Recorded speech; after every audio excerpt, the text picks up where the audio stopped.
दो तरीके के होते हैं। First, loss of stock policy. First type is loss of stock policy and second is loss of profit policy. Loss of stock policy and loss of profit policy. हमें केवल इन दो policies को अच्छे से पढ़ना है और इनका क्लेम निकालना सीखना है। एक सेकेंड। हाँ जी, हेलो। हाँ सर, मैं मुझे बोल रहा आपने ना शायद मेरे को उसमें ऐड नहीं कर रखा, मेरे को टेस्ट का वो। मैंने आपको कल भी पूछा था कि आप ग्रुप में ऐड हैं क्या? सर मेरे पास आपने जैसे आज डाला ना सुबह 7:30 बजे की मार्जिनल कॉस्टिंग का टेस्ट है, वो मैसेज आते मेरे पास, वो जो लिंक है ना वो नहीं आता। लिंक की जरूरत नहीं है, आप ऐप पे जाइए, आपको टेस्ट मिल जाएगा। ऐप में आप किसी बैच में ऐड है क्या? बैच में मैं ऐड तो हूँ, तो लेकिन उस बैच में जाके उस बैच में एक टेस्ट का ऑप्शन आता है, वहां टेस्ट में जाइए, आपको टेस्ट मिल जाएगा। सर नहीं है तो फिर नहीं हो सकता।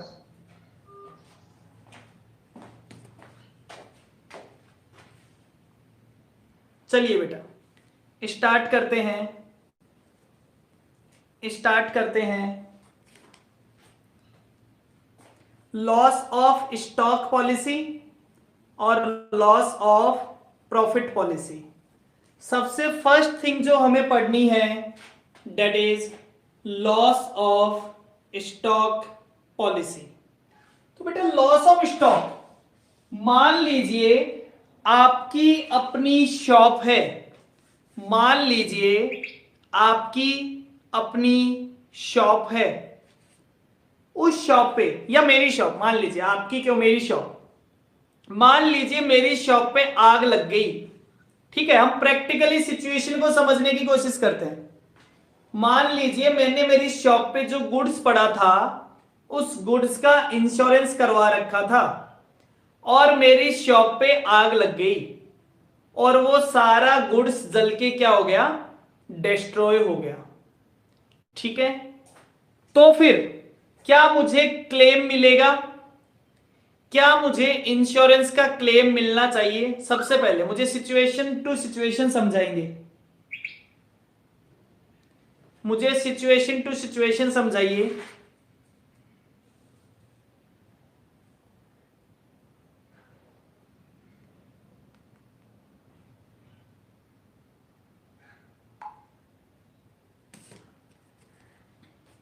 मुझे सिचुएशन टू सिचुएशन समझाइए,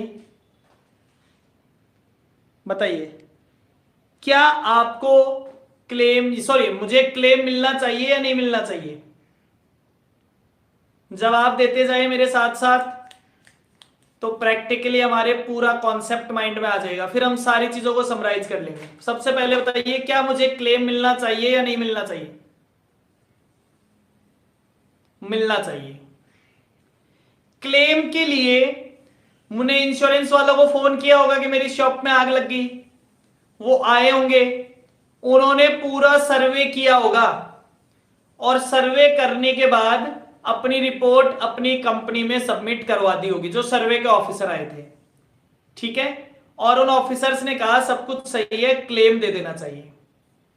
अब उनका जो क्लेम पास करने वाला ऑफिसर है वो ऑफिसर मुझे बुलाता है और मुझे बुलाने के बाद फाइनल ऑफिसर, ठीक है, वो फाइनल ऑफिसर मुझे बुलाता है और बुला के ये कहता है कि साहब अब आप ये बताइए कि आपको क्लेम कितने का दे, क्या हुआ था। उसका पहला क्वेश्चन क्या होगा मेरे से, उस ऑफिसर का सबसे पहला क्वेश्चन क्या होगा? जो मेरा फाइनल क्लेम पास करने वाला ऑफिसर है उसका सबसे पहला क्वेश्चन क्या होगा?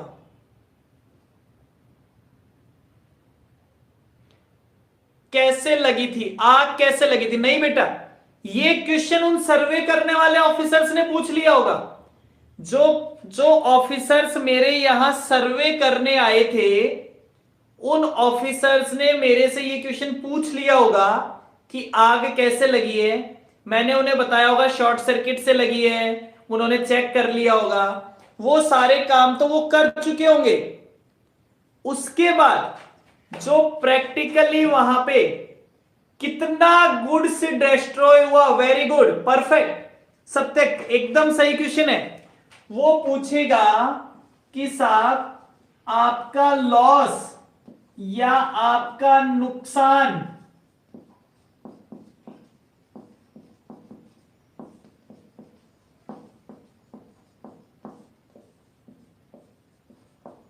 कितना हुआ है, हमें तो ये बता दीजिए आपका नुकसान कितना हुआ है। अब हम उसे ये कैसे बताएं? मुझे एक बात बताओ, आपने बहुत सारी शॉप देखी है, क्या शॉप वाले को एग्जैक्टली पता होता है क्या आग लगने वाले दिन कि उसकी शॉप में कितने रुपए का सामान है? क्या जब किसी की शॉप में आग लगती है, अचानक से लगती है, तो क्या उस टाइम एग्जैक्टली उसे पता होता है क्या कि उसकी शॉप में कितने रुपए का सामान है? नहीं पता होता। मेरी शॉप में कितने रुपए का सामान है ये मुझे कैसे पता चलता है? मेरी शॉप में कितने रुपए का सामान है ये मुझे कैसे पता चलता है? ये पता लगाने के लिए मुझे ट्रेडिंग अकाउंट बनाना पड़ता है, क्योंकि ट्रेडिंग अकाउंट में क्लोजिंग स्टॉक लिखा हुआ होता है। हाँ, लमसम, लेकिन ट्रेडिंग अकाउंट, अब वो तो डेटा मांगेगा ना, जो भी इंश्योरेंस कंपनी है वो तो आपसे डेटा मांगेगी।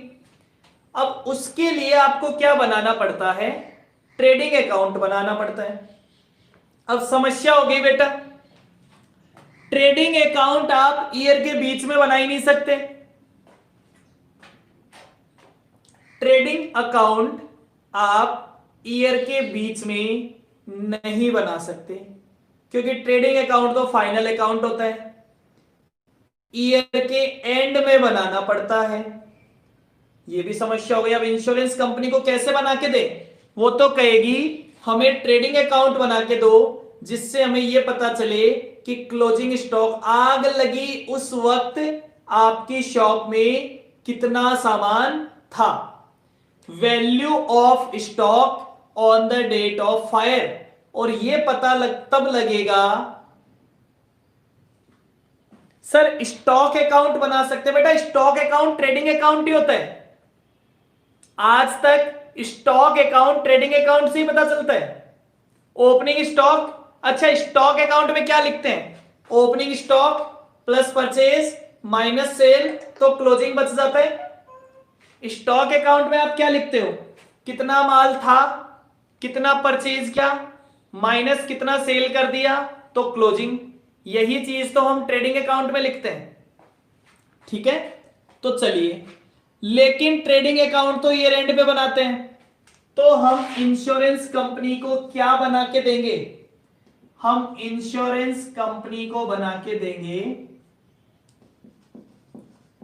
Memorandum trading account. हम इंश्योरेंस कंपनी को बना के देंगे मेमोरेंडम ट्रेडिंग अकाउंट। सर ये तो समस्या है, मेमोरेंडम ट्रेडिंग अकाउंट, किसी भी वर्ड के पहले, किसी भी अकाउंट के पहले मेमोरेंडम वर्ड क्यों लगाते हैं? किसी भी अकाउंट के पहले मेमोरेंडम वर्ड क्यों लगाते हैं? किसी भी अकाउंट के पहले मेमोरेंडम, क्योंकि ये एक रफली अकाउंट होता है, क्योंकि ये एक रफ अकाउंट होता है, ये एक रफ अकाउंट होता है, केवल किसी ना किसी स्पेसिफिक पर्पज के लिए बनाया जाता है, और वो पर्पज सोल्व होते ही हमारा काम हो जाता है, तो हम मेमोरेंडम ट्रेडिंग अकाउंट। अब चलो एक बात बताओ, मैं मेमोरेंडम ट्रेडिंग अकाउंट बनाना स्टार्ट करता हूं, सोच के देखना, मुझे ध्यान से बताना। ओपनिंग स्टॉक आपको पता होगा, परचेज भी आपको पता होगी। सेल भी आपको कब तक का बना रहे हैं, ये बनाएंगे up to date of fire, जिस दिन आग लगी थी उस दिन तक का।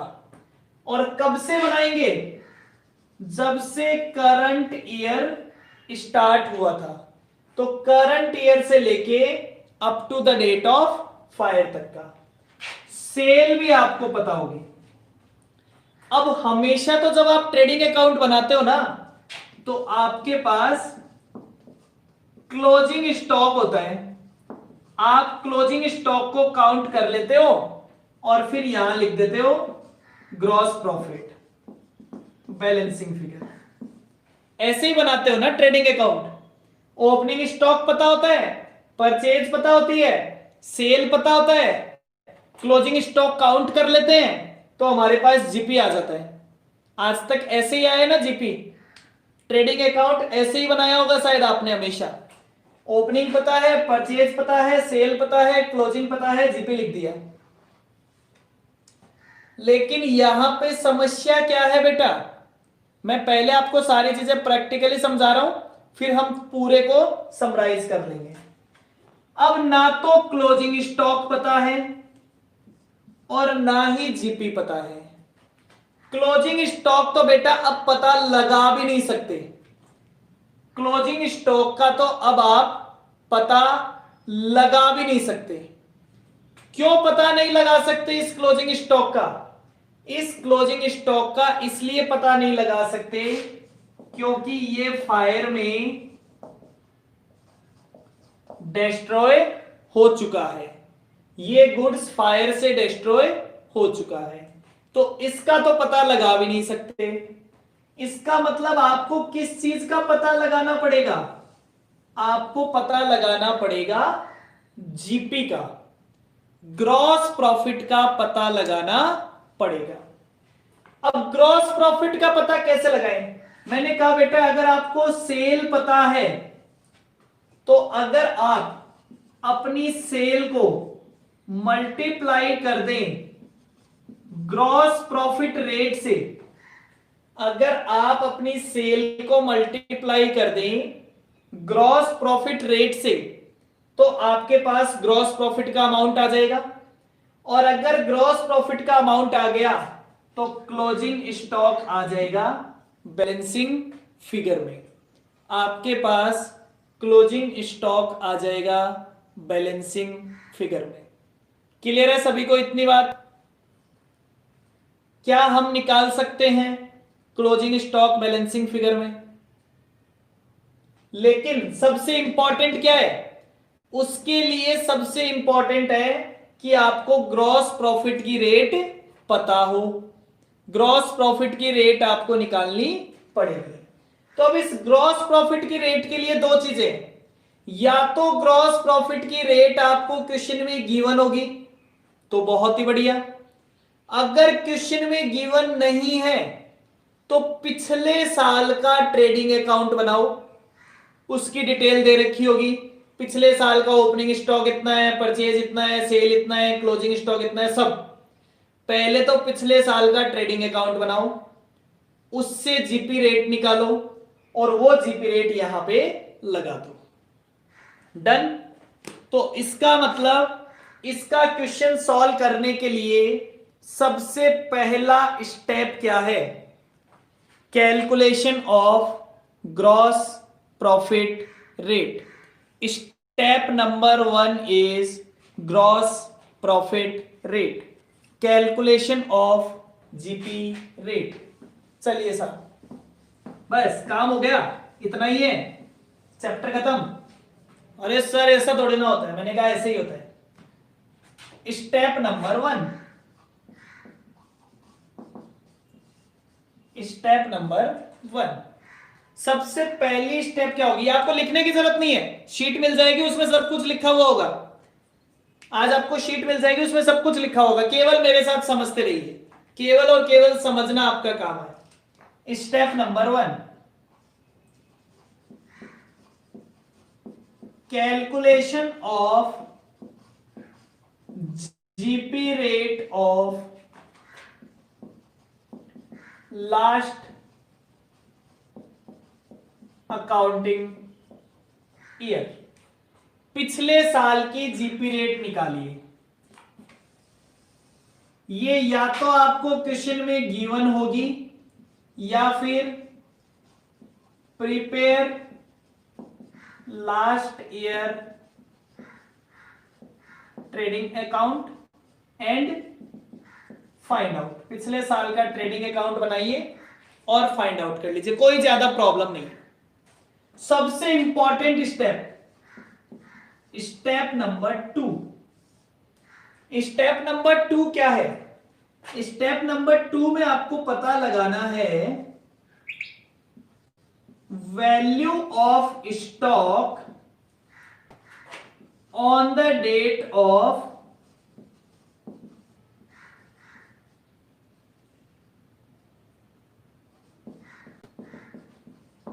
Fire, value of stock on the date of fire, value of stock on the date of fire.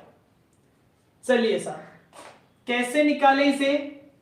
Value of stock on the date of fire, ये क्या होगा?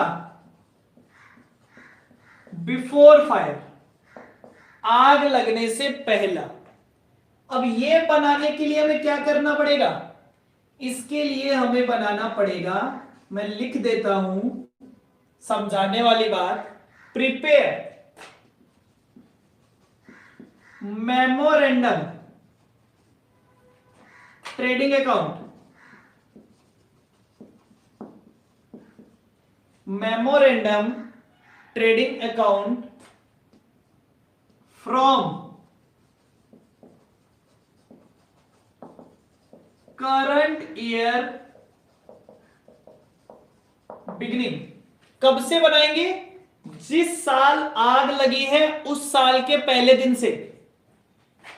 कब तक बनाएंगे?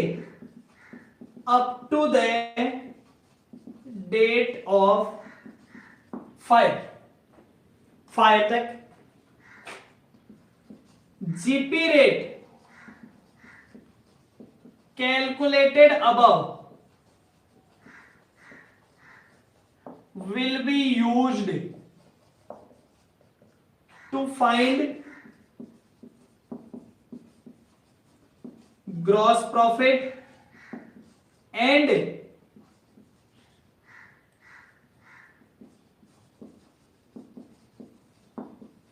closing stock is calculated as balancing figure.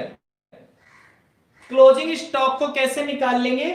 Balancing figure में। तो मैंने आपको सारी बात बता दी कि मेमोरेंडम ट्रेडिंग अकाउंट बनाओगे, कब से कब तक का बनाओगे? करंट ईयर के बिगिनिंग से लेके आग लगने वाले दिन तक का बनाओगे। ठीक है साहब, जो जीपी रेट आपको बताई हुई है या आपने निकाली है, उस जीपी रेट को सेल से मल्टीप्लाई करके ग्रॉस प्रॉफिट निकालोगे, और एक बार ग्रॉस प्रॉफिट आ गया तो फिर आपके पास क्लोजिंग स्टॉक आ जाएगा बैलेंसिंग फिगर से। वही क्लोजिंग स्टॉक आपका क्या होगा? Value of stock on the date of fire. अब बेटा मुझे यह पता चल गया कि आग लगने वाले दिन मेरी शॉप में कितना सामान पड़ा था। अब एक बात बताओ, ये कैसे पता? अभी भी मेरे क्वेश्चन का आंसर नहीं आया कि कितना नुकसान हुआ है, कितना नुकसान हुआ है। तो एक बात बताओ, एक बात ये पता चल गई कि आग लगने वाले दिन मेरे पास कितना गुड्स पड़ा था। अब ये कैसे पता चलेगा कि कितने गुड्स का नुकसान हो गया?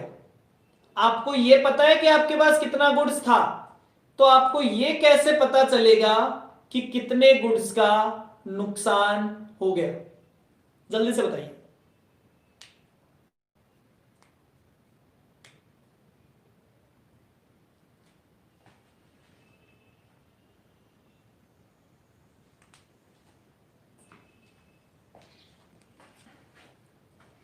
भाई आपको कहा जाए, मैं कहूं कि आग लगने से पहले मेरे पास 3 मार्कर थे, आग लगने से पहले 3 मार्कर थे, आग लगने के बाद 1 मार्कर बचा है, आग लगने के बाद 1 मार्कर बचा है, तो जो बचा है उसको माइनस कर दो, 3 में से 1 माइनस कर देंगे तो क्या हो जाएगा, लॉस आ जाएगा। तो step number 3, step number 3, step number 3 क्या कहता है, स्टेप नंबर 3 कहता है कैलकुलेशन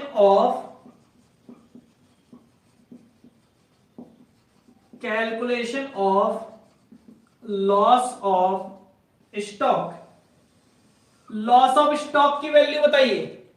तो लॉस ऑफ स्टॉक की वैल्यू मैं कैसे बताऊंगा, मैं कहूंगा सबसे पहले value of stock on the date of fire, जो हमने अभी अभी निकाला है स्टेप नंबर 2 में, कितने का माल आपके पास पड़ा था उसमें से माइनस कर दीजिए। बेटा जो माल बच जाता है उसको क्या नाम देते हैं, ध्यान से सुनना, उसको नाम देते हैं साल्वेज्ड गुड्स, उसको नाम दिया जाता है साल्वेज्ड गुड्स। तो कितने रुपए का माल बच गया वो लिख दीजिए, जो माल बच गया उसको माइनस कर देंगे तो क्या आ जाएगा, हमारे पास आ जाएगा लॉस ऑफ स्टॉक। साल्वेज 2 तरह का हो सकता है, एक तो गुड कंडीशन और एक डैमेज्ड कंडीशन। तो दोनों कंडीशन में अगर केवल साल्वेज बताया हुआ है क्वेश्चन में तब तो कोई दिक्कत नहीं है। मैं कहूं 1 मार्कर तो एकदम बढ़िया से बच गया और 1 मार्कर का केवल थोड़ा सा हिस्सा बच गया और उस हिस्से की वह रेट है 2 रुपए, तो ठीक है, टोटल वैल्यू जितनी भी है साल्वेज की, गुड्स और डैमेज सारी वैल्यू मिला के जितने का साल्वेज बचा है वो मेरा आ जाएगा लॉस ऑफ स्टॉक। तो पहली 3 स्टेप से मेरा पहला आंसर पूरा हो गया बेटा। मैंने उसके क्वेश्चन का जवाब दे दिया। उसने मुझसे पूछा था कितने का नुकसान हुआ, मैंने उसे बता दिया साहब इतने का नुकसान हुआ। और इन सब चीजों के अकाउंट्स है मेरे पास। मैंने ट्रेडिंग अकाउंट बनाया, ट्रेडिंग अकाउंट से वैल्यू निकाली, वैल्यू में से साल्वेज माइनस करके दिखाया और उसे मैंने दिखा दिया इतने रुपए का नुकसान हुआ है। क्लियर? क्या पहली 3 स्टेप में किसी को कोई दिक्कत है? जल्दी से बताइए।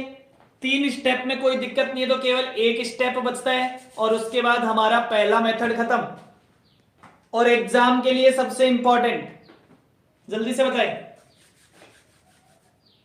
फास्ट। बड़े अच्छे बच्चे हैं आप तो, कोई कंफ्यूजन नहीं है। चलिए इतनी बात को तो मैं हटा देता हूं। स्टेप नंबर 4,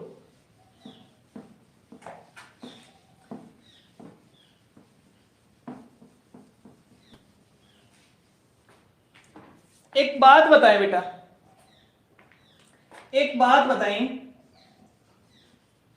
लॉस हुआ है 1000 रुपए का और पॉलिसी थी 500 रुपए की। लॉस हुआ है 1000 रुपए का, पॉलिसी 500 रुपए की, तो क्लेम कितने का मिलेगा? लॉस हुआ है 1000 रुपए का, पॉलिसी थी 500 रुपए की, तो क्लेम कितना मिलेगा? 1000 या 500? 500 मिलेगा। वेरी गुड, ठीक है। लॉस हुआ है 1000 का, पॉलिसी थी 1500 की, क्लेम कितना मिलेगा? हाँ सही है सबका आंसर, 500। लॉस हुआ है 1000, पॉलिसी थी 1500, क्लेम कितना मिलेगा? 1000।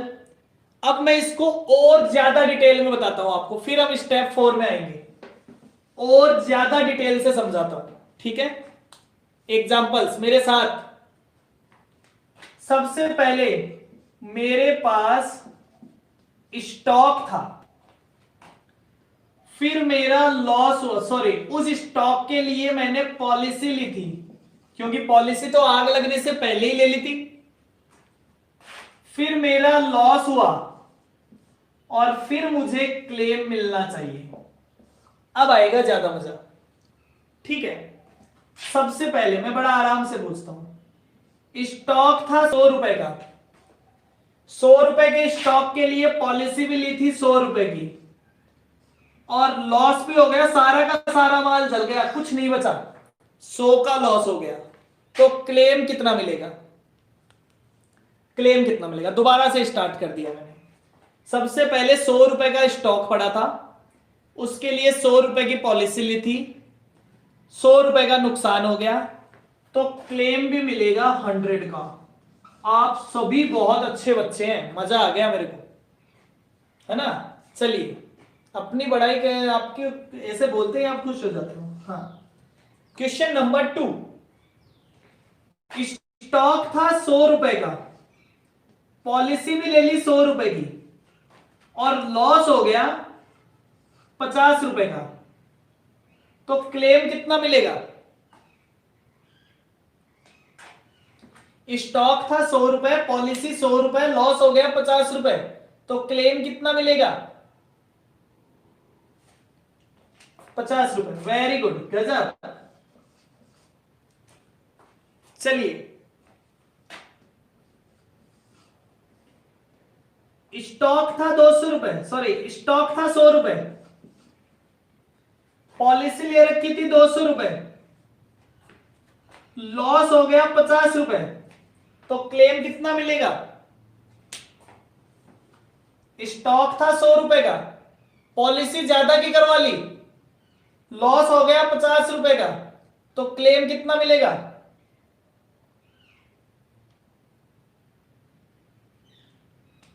₹50। ठीक है, इसमें भी कोई दिक्कत नहीं है। फोर्थ पॉइंट,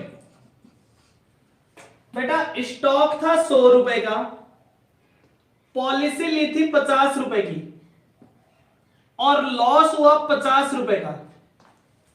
ध्यान से सुनना, ध्यान से सुनना, स्टॉक था 100 रुपए का, पॉलिसी ली है 50 रुपए की, और लॉस हुआ है 50 रुपए का, क्लेम कितना मिलेगा? अब आएगा सही जवाब।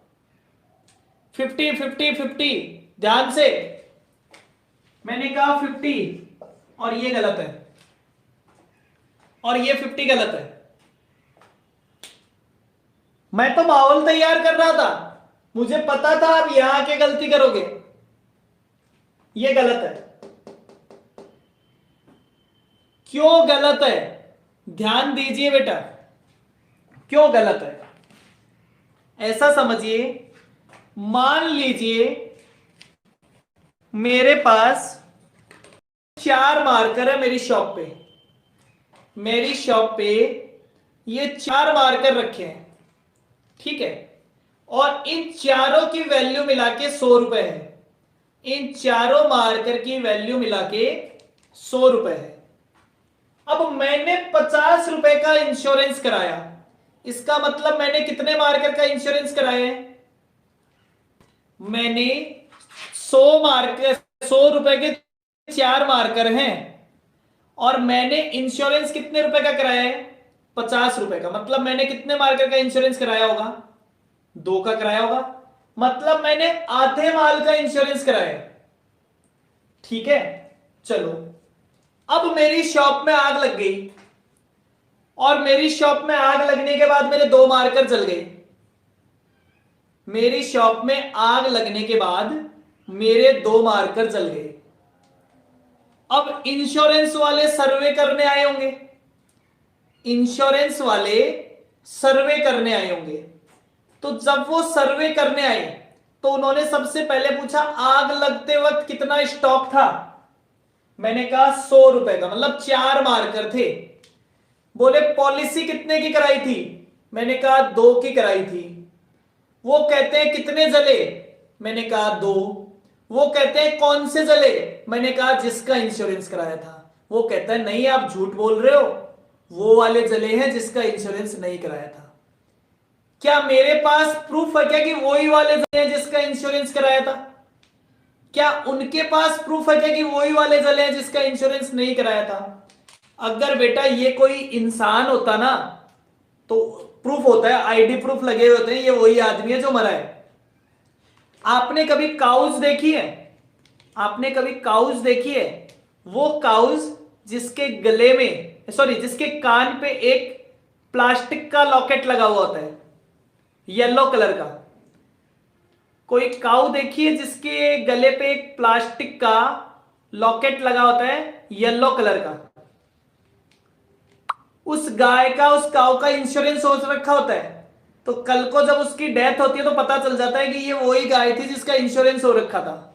लेकिन बेटा गुड्स का जब इंश्योरेंस कराते ना तो उस पे कोई स्टिकर लगा के नहीं जाते, क्योंकि शॉप पे गुड्स आता रहता है और गुड्स जाता रहता है।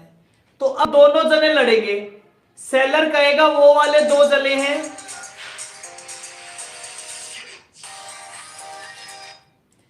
सेलर कहेगा वो वाले 2 जले हैं जिनका इंश्योरेंस करा रखा था। इंश्योरेंस कंपनी कहेगी वो वाले 2 जले हैं जिनका इंश्योरेंस नहीं करा रखा था। लास्ट में लड़ाई का सेटलमेंट कैसे होगा? लास्ट में लड़ाई का सेटलमेंट कैसे होगा? एवरेज। लड़ाई का सेटलमेंट कैसे होगा? एवरेज सेटलमेंट होगा। कैसे होगा एवरेज? बोलेंगे amount of policy divided by value of stock multiplied by loss of stock. हुआ क्या? बोले 50 रुपए की पॉलिसी ली थी 100 रुपए के माल के लिए, मतलब आपको 50 रुपए कब मिलते? जब ये चारों मारकर बदल जाते। मल्टीप्लाइड बाय आपका नुकसान कितने का हुआ है? 50 का, तो आपको क्लेम कितने का मिलेगा? 25। मतलब जितना परसेंट आपने पॉलिसी ली है उतना ही परसेंट आपको क्या मिलेगा? क्लेम मिलेगा। जितना परसेंट आपने पॉलिसी ली है उतना ही परसेंट आपको क्लेम मिलेगा। आपने 50 रुपए की पॉलिसी ली थी 100 रुपए के सामान के लिए, तो अगर आपका 50 का नुकसान होता है, आप क्या कह रहे हैं? 100 रुपए का गुड्स, पॉलिसी 50 की, मतलब आधा रिस्क तो इंश्योरेंस कंपनी का और आधा रिस्क हमारा। तो भैया जब नुकसान होगा ना तो भी इंश्योरेंस कंपनी आधा ही बियर करेगी, आधा नुकसान आप बियर करेंगे। क्लियर? सभी को समझ में आ गया क्या बेटा? जल्दी से बता दीजिए मुझे। अगर समझ में आ गया हो तो हम इसको थ्योरी बनाएं, समझ में आ गया हो तो हम इस कॉन्सेप्ट को थ्योरी में लिखें। कैसे लिखें? एक बात नोटिस करो, देखो, चेक करना, इन तीनों ही केस में क्या एवरेज लगाया? क्या हमने नहीं लगाया। इन पहले वाले तीनों केस में हमने एवरेज नहीं लगाया। क्यों नहीं लगाया? क्योंकि पॉलिसी का अमाउंट या तो स्टॉक के बराबर था या स्टॉक से ज्यादा था। तो अगर स्टॉक के बराबर है या स्टॉक से ज्यादा है तो आपको एवरेज लगाने की जरूरत नहीं है। जितने रुपए का नुकसान, देखो यहां 100 का नुकसान हुआ तो 100 मिल गए, 50 का नुकसान हुआ तो 50 मिल गए, 50 का नुकसान हुआ तो 50 मिल गए। ठीक है बेटा। लेकिन जब पॉलिसी का अमाउंट स्टॉक के अमाउंट से कम होता है तो फिर क्लेम जो मिलता है ना वो एवरेज के हिसाब से मिलता है। तो इसे बोलते हैं एवरेज क्लोज। एवरेज क्लोज कब अप्लीकेबल होता है? जब पॉलिसी का अमाउंट स्टॉक के अमाउंट से कम होता है। स्टॉक कौन सा? जो हमने स्टेप नंबर 2 में निकाला होता है, इसलिए मैं कह रहा था स्टेप नंबर 2 बड़ा इंपॉर्टेंट है। चलिए मैं इस बात को लिखता हूं, ठीक है ना, मैं लिख रहा हूं, आपको लिखने की जरूरत नहीं है, आपको सब कुछ शीट पे लिखा लिखाया मिलेगा। चलिए इसमें 2 पॉइंट। पहला पॉइंट मैं लिखता हूं इफ एवरेज क्लोज, आपको वैसे लिखना हो तो लिख सकते हैं, हाथ से लिखेंगे तो ज्यादा बढ़िया होगा। अब बात बाद में करना चिराग, अब मैं आपको बाद में समझाऊंगा। If average close is not applicable,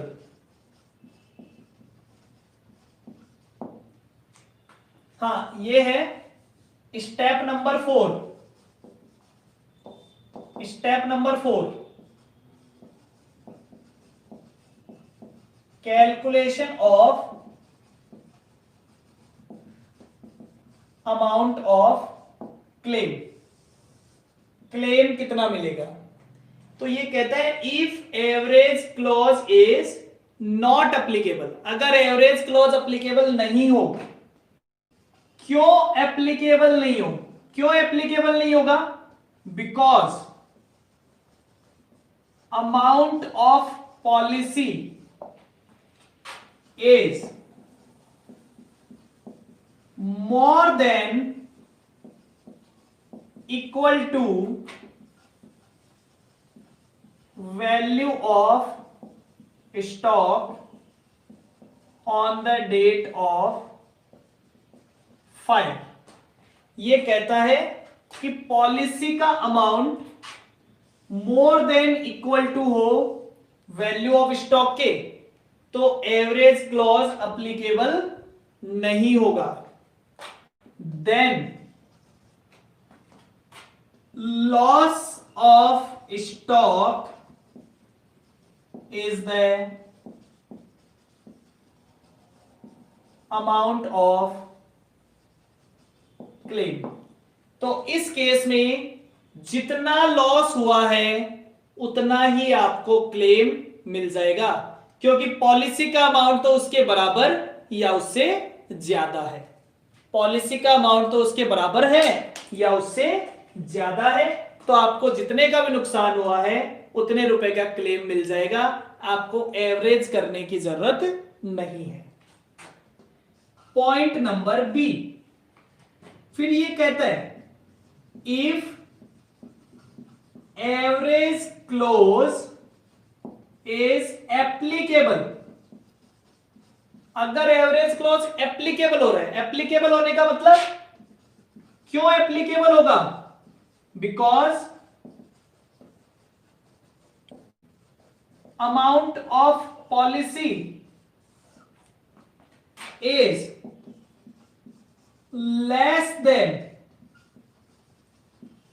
value of stock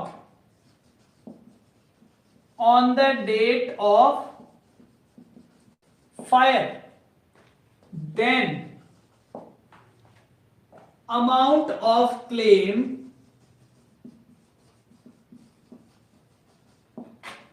is calculated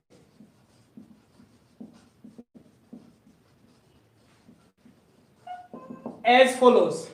amount of claim कैसे कैलकुलेट किया जाएगा? अमाउंट ऑफ क्लेम कैलकुलेट किया जाएगा policy amount divided by value of stock on the date of fire multiplied by loss of stock. ये लीजिए, ये आपकी 4 step है बेटा। ऐसा कोई भी क्वेश्चन नहीं होगा जो इन 4 स्टेप से पूरा ना हो। जितने क्वेश्चन हैं सारे के सारे इन 4 स्टेप में कंप्लीट हो जाएंगे। क्लियर?